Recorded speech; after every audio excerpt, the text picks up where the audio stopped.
Hello and welcome friends. इस class में हम जानने वाले हैं सोशल इंजीनियरिंग के बारे में। तो फ्रेंड्स, इस क्लास में हम जानेंगे कि सोशल इंजीनियरिंग क्या होता है और किस तरह से एक हैकर इससे अपनी जो इन्फॉर्मेशंस है, मतलब किसी भी टारगेट के बारे में वो कलेक्ट करता है। इसमें आईडी पासवर्ड्स भी हो सकते हैं और बहुत सारी हमारी सेंसिटिव इन्फॉर्मेशंस भी हो सकती है।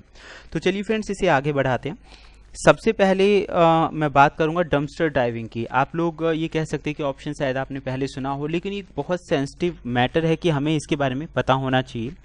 डंपस्टर डाइविंग आपने बहुत बार नोटिस किया होगा कि जो कंपनीज हैं या बहुत सारी जो ऑर्गेनाइजेशंस हैं वो क्या करती हैं कि उनकी जो इन्फॉर्मेशंस हैं, लाइक कोई भी डॉक्यूमेंट है, कोई बिल है या कोई अकाउंट नंबर है, अगर वो उनके काम के नहीं है या कार्बन वाले जो पेपर्स हैं उन्हें क्या करेंगे, वो डस्टबिन में डाल देंगे और डस्टबिन से डेटा सीधा बाहर फेंक दिया जाएगा।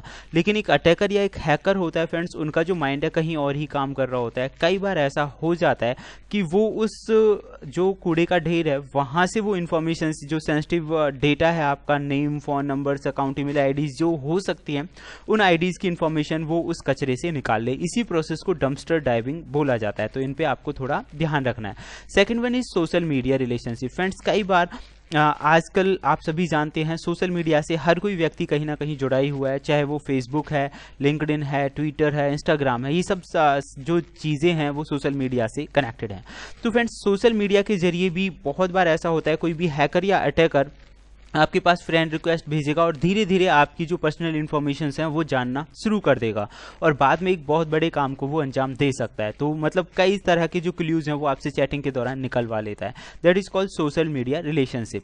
Third one is the company relationship. Friends, company का रिलेशनशिप भी कई बार हमारे लिए खतरनाक साबित हो सकता है। मतलब इन दैट केस इसमें जो हैकर है या अटैकर है वो क्या करेगा, वो आपके पास ईमेल भेजेगा या फ्रेंड रिक्वेस्ट भेजेगा जिसमें वो बोलेगा कि जिस भी कंपनी में आप काम कर रहे हैं उसकी किसी अच्छी पोस्ट पे वो काम करता है या फिर उसकी किसी ब्रांच से वो जुड़ा हुआ है, और इस तरह से अगर आप उसकी बातों में आ जाते हैं तो आपसे वो कंपनी से रिलेटेड सेंसिटिव इन्फॉर्मेशंस निकलवा सकता है।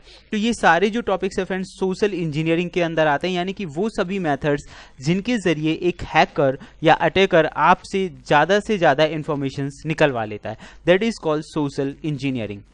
नेक्स्ट वन फ्रेंड्स, हम बात करेंगे शोल्डर सर्फिंग। शोल्डर सर्फिंग क्या होता है फ्रेंड्स, कई बार मान लीजिए आप क्राउड में, भीड़ में है कहीं, या अपनी ऑर्गेनाइजेशन, अपनी किसी भी कंपनी में है या कहीं भी हैं, आप यूज़र आईडी और पासवर्ड डाल रहे हैं, लेकिन उस टाइम पे आप ये ध्यान नहीं देते कि आपके आसपास कौन है। हो सकता है कोई भी अटैकर या कोई भी ऐसा पर्सन जो आपके आईडी और पासवर्ड को देख ले तो बाद में वो उसका मिसयूज़ कर सकता है। तो that is called shoulder surfing. तो आपको इन चीज़ों का भी ध्यान रखना है। उसके बाद फ्रेंड्स, हम बात करेंगे सोशल इंजीनियरिंग में सबसे ज़्यादा इस्तेमाल होने वाली चीज अटैक के बारे में, जो कि होता है फिशिंग। फिशिंग में जैसा कि आप सभी मैं पहले आगे और ब्रीफली इसके बारे में बताऊंगा। फिशिंग में क्या करता है कि कोई भी जो अटैकर है या हैकर है वो किसी भी कंपनी का या किसी भी मतलब वेबसाइट का एक फेक और डुप्लीकेट पेज बना लेता है और जो उसका टारगेट होता है उसे फोर्स करता है कि वो उस पेज पर जाए, और जैसे ही टारगेट उस पेज पे जाके अपनी आईडी या पासवर्ड डालता है तो वो आईडी और पासवर्ड उस वेबसाइट पे ना जाके अटैकर के पास चली जाती है। That is called fishing. Fishing मतलब डुप्लीकेट पेजेस वगैरह बना के किसी भी टारगेट से इंफॉर्मेशन निकलवाना। तो ये भी काफी सेंसिटिव वे होता है। तो फ्रेंड्स, सोशल इंजीनियरिंग के अंदर ये हमने कुछ स्टेप्स के बारे में जाना कि सोशल इंजीनियरिंग में किस तरह से अटैकर अपने टारगेट से इंफॉर्मेशन निकलवाने की कोशिशें करता है।